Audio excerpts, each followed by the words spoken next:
उनको श्रद्धांजलि देना चाहता हूं अपनी तरफ से, हमारी पार्टी की तरफ से, इस क्षेत्र की जनता की तरफ से, कि 40 साल तक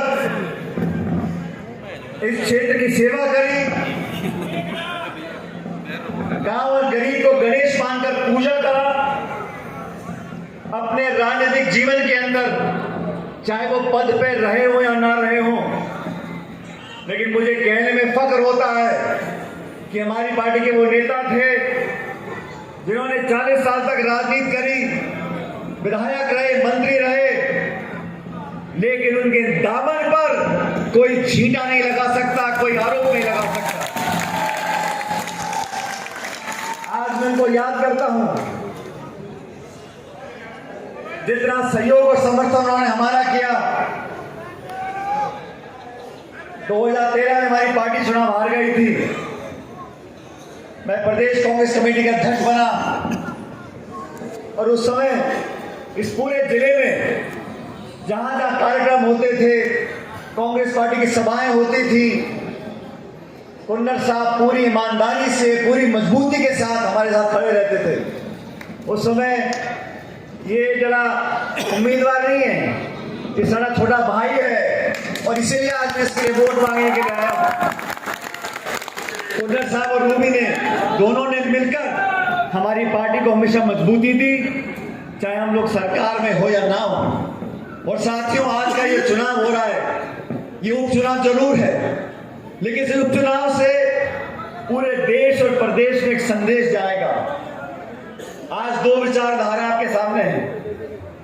मैं व्यक्तिगत किसी पे आरोप लगाने वाला व्यक्ति हूं नहीं, मैं तो सिर्फ विचारधारा की बात करना चाहता हूं। भाजपा और कांग्रेस, भारतीय जनता पार्टी की सरकार केंद्र में 10 साल से है। ये वही पार्टी है जिसने कहा था कि किसानों की आमदनी दुगनी कर देंगे। हम आज मंडी में, धान मंडी में, मैं आप लोगों से पूछना चाहता हूं, किसी की आमदनी दुगनी हुई है क्या? नहीं। हो गई हम दुगनी आमदनी किसी की?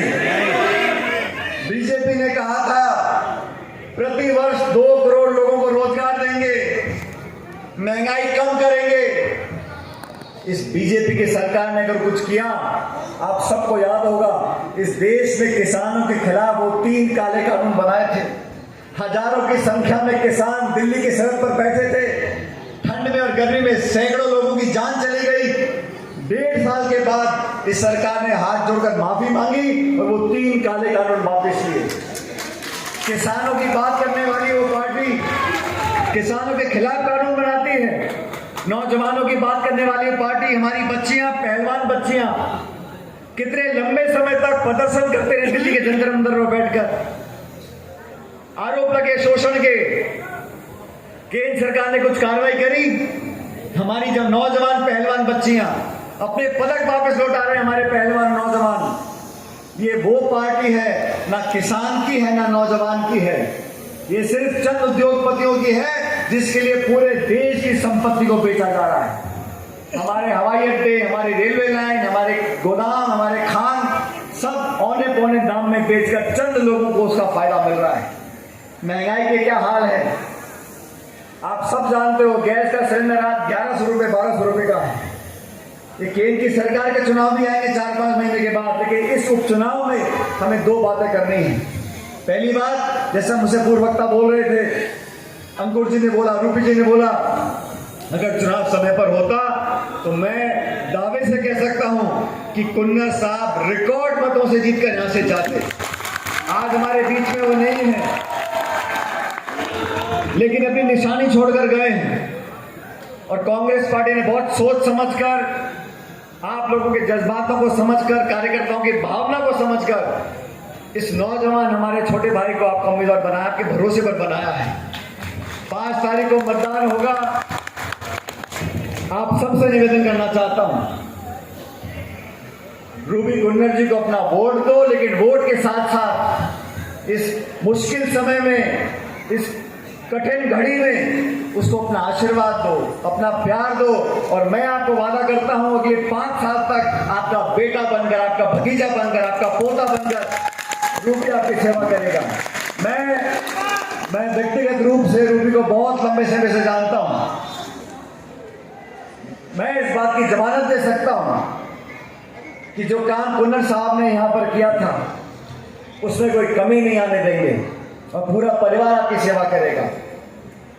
आज इस चुनाव के परिणाम को देखकर कोई सरकार नहीं बदलेगी, लेकिन एक संदेश जरूर जाएगा दिल्ली जयपुर में कि गरीबों की बात सुननी पड़ेगी, किसान की मदद करनी पड़ेगी, रोजगार दिलवाने पड़ेंगे, खाद बीज बिजली की बात करनी पड़ेगी। और मैं चुनौती देना चाहता हूं, अभी भाजपा के नेता बहुत बड़ी बड़ी बातें कर रहे हैं, ये फिरोजपुर के फीडर की बात करते हैं। हमारी कांग्रेस सरकार ने पैसा दिया था, बजट दिया था और बहुत जल्द काम चालू होगा। ये पंजाब की सरकार, केंद्र की सरकार और नई प्रदेश की सरकार लोगों को भ्रमित करती है। ये बड़े बड़े बांध जो बने, बड़े बड़े पुलियां बनी, सिंचाई की परियोजना बनी, ये क्या बीजेपी सरकार ने बनाई थी?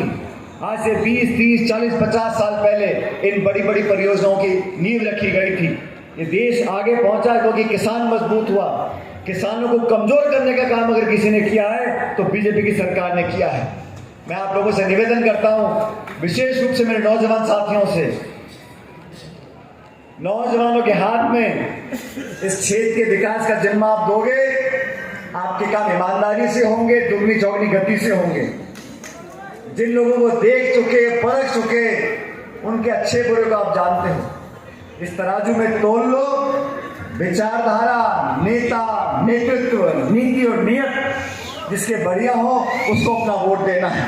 और सही मायने में ये कुन्नर साहब को श्रद्धांजलि देने का समय है। आप सबसे निवेदन करता हूं, इस नौजवान को वोट दो। मैं सारे काम छोड़कर विशेष रूप से मेरे छोटे भाई के लिए वोट मांगने के लिए आया हूं और नौजवानों को पार्टी ने मौका दिया है।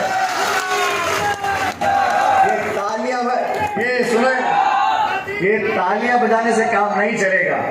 5 तारीख को मतदान है, दोनों हाथ मुट्ठी बंद कर हाथ खड़े कर मुझे आश्वासन दो कि कांग्रेस पार्टी जीतेगी।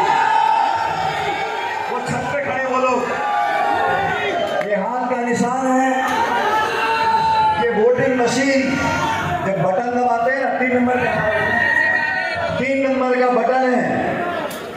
और 5 तारीख को मैं तो जयपुर में होऊंगा, लेकिन इस विधानसभा क्षेत्र में जब मतदान होगा 5 तारीख को 3 नंबर का बटन दबाना है। और मेरे वीरों, मेरे शेरों, मेरे नौजवानों, वो बटन दबाते हो तो उसमें आवाज निकलती है मशीन में, वो टी करके बोलती है मशीन, बोलती है नहीं बोलती?